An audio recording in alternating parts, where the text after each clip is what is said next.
I have to admit, I really struggle to read. Even though maybe I have a book that is super interesting or a topic that I'm really passionate about. And I fully realized this when a friend of mine gave me this book called Open by Andre Agassi, which is probably one of the best tennis books, at least according to the reviews. And I still remember that, even though I love tennis, I played tennis for almost 10 years in my life, I just, read, I don't know, maybe 20 or 30 pages, and then I just left it there and never reopened it again. And well, regardless of this personal issue, I actually managed to read a book that truly changed my life. And I just felt the need to share the key takeaways of this book, and hopefully it will inspire you as much as it inspired me. And also the beauty of this book is that I read it in less than 1 hour. So trust me, if I made it, you can definitely do the same. If you're new to the channel, I'm Lore, and in today's video, I'm gonna talk about Show Your Work by Austin Kleon.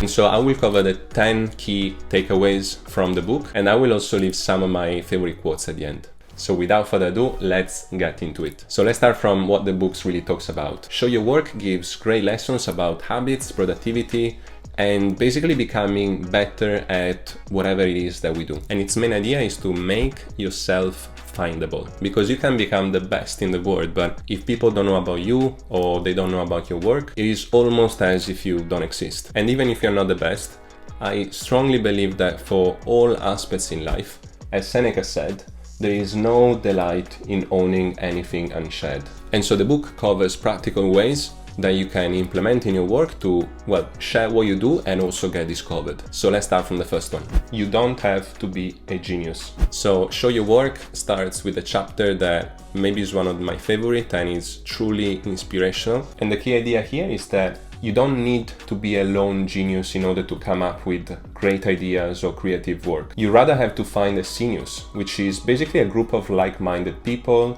artists or thinkers, whatever it is, that create a kind of a group of talent. And this makes room to, probably the majority of us, the people who don't consider themselves to be geniuses. And actually, if you look back closely at history, many of the people who we think of as lone geniuses were actually part of a whole scene of people who were supporting each other, looking at each other's work, copying from each other, stealing ideas, and contributing to ideas. So what?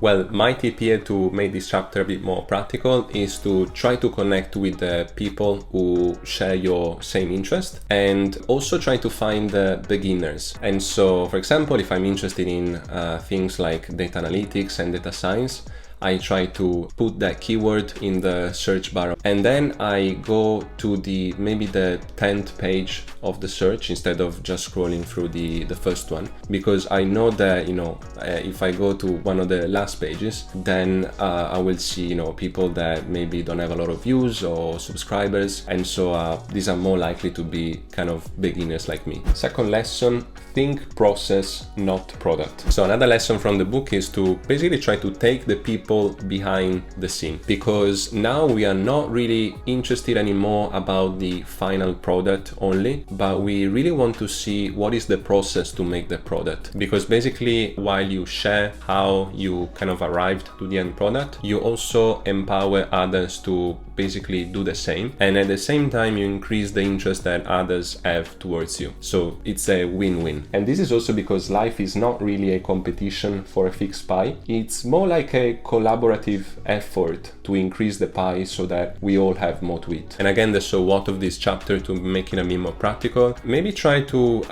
take a lot of notes of what you do, take pictures of the different kind of stages of your work. You can even take a video to record the whole thing that you're doing. And who knows, maybe all of this material that you're creating to document the full process end to end may become very useful in the future when people start to ask more details about what you do, maybe the tools that you use, and all of that. Third lesson: share something small every day. So we all know that overnight success is a myth, and so this habit of sharing something small every day will give you astonishing results when you basically realize how much content you put together over the days, weeks, months, and even years. And so to make this chapter a bit more practical, the so what is to basically try to find a good balance of what the author explains as stock and flow. So the stock is, for example, this YouTube video that took me a bit of time to put together and will kind of remain in my library for a long time. And the flow instead, for example, Instagram stories that kind of more easy to create and will also disappear, but at the same time will create that additional value for whoever is on the other side. Fourth lesson, open up your cabinet of curiosities. So here, always bear in mind that there are no guilty pleasures. When you find things that you genuinely love and enjoy, then don't let anyone make you feel bad about it, because sharing what you like is actually the best way to connect to the people who basically like the same things. And obviously here, if you share things that belong to someone else, always make sure to credit them. And the so what here is maybe trying to share, adding a real link to person or to whatever material you're taking inspiration from, because yeah, it is actually very valuable to see where you took inspiration from, or basically, you know, what is the source of your idea. So for example, myself, I found out about this book from another YouTuber that is called Ali Abdal, who I think made a video about the 3 books that changed his life, and I'm gonna put the link in the description down below in case you want to check it out. Fifth lesson, tell good stories. So your work will not introduce itself to the world, and so it is very important to also be able to tell good story about the author, so basically yourself, because yeah, we want to know more about who is behind the work that we see. And so maybe a practical tip here is to try to add a bit of context before diving into whatever it is that you do, and maybe also add a kind of a personal touch into it, because you will never know what can come up from it. And this is exactly what I try to do in the intro of this video, because basically I kind of try to expose myself, telling you that 1, I really struggle to read in general, and also 2, I am a huge tennis fan. And so maybe, you know, these 2 pieces of information will be completely useless to the 90% of the people watching this video, but maybe, who knows, the rest 10% will, I don't know, will think, oh wow, I also struggle to read, let's connect with this guy and find a solution. Or maybe I'm also a tennis fan, so I don't know, I'm interested to know about your favorite tennis player. And so basically you see that I'm trying to talk about this book, but also adding a bit of story behind it. Sixth lesson, teach what you know. So the minute that you learn something, just turn around and teach it to others. And keep in mind that, you know, teaching about what you do and maybe, you know, exposing your little secrets is not subtracting anything from what you do, is actually adding to it. And the so what here is, I think, kind of self-explanatory. So in whatever it is that you do, there must be some things that you learn on the way, maybe through trial and errors, you know, maybe some things that were not immediate when you started your journey. And so just think that, you know, it could be very valuable to share those lessons to whoever is actually at the start of their journey. Seventh lesson, don't turn into human spam. At the end of the day, the ultimate goal of sharing your work is to create meaningful connections. And so we should stop caring about number of viewers, number of readers, all these metrics that are not the core of what we do. And here I actually like a quote from the author that says that we want hearts and not eyeballs. And the so what here is to meet people in real life. And if you're traveling as well, let your online friends that you know you are in this specific location, and you know you might be around for a beer or a coffee, whatever. Eighth lesson, learn to take a punch. So when you put your work in front of others, maybe online, you know, there's always gonna be someone criticizing what you do. The author says, you know, there is nothing wrong about it, and no one ever died from a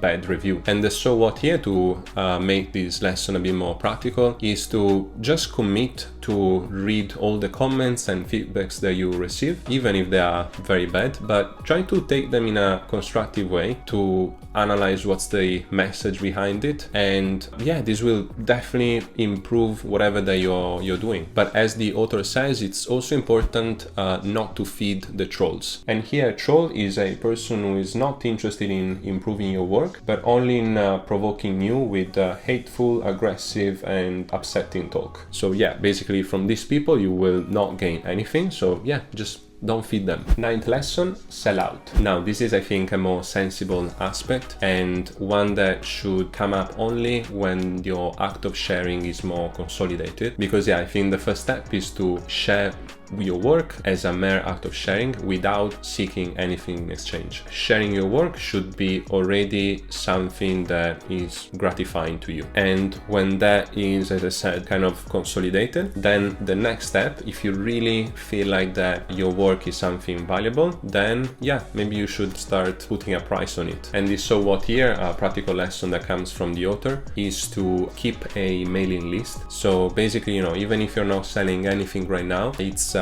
could be a good idea, even though I would be, again, quite careful to basically try to collect emails from the people who are following you, because again, in this way, you're kind of creating a community and this could be very useful in the future. 10th point, stick around. And so yeah, the last chapter of this book is about consistency. And so the author here shares different ways to basically prevent you to quit. And so here my practical tip would be take a note of the reasons why you started your kind of sharing journey. And so for example, myself, I have a list of points that I wrote down to basically keep in mind why I started this YouTube channel, why I started to share my work. This is super helpful, especially in those moments where maybe I feel a bit, you know, less motivated or maybe just a bit of a self-doubt. And so yeah, while I'm leaving some of my favorite quotes here in the screen, these are my 10 takeaways from the book. And yeah, everything very, very nice, but yeah, hopefully the so what that I've added to these points can be very useful for, well, you and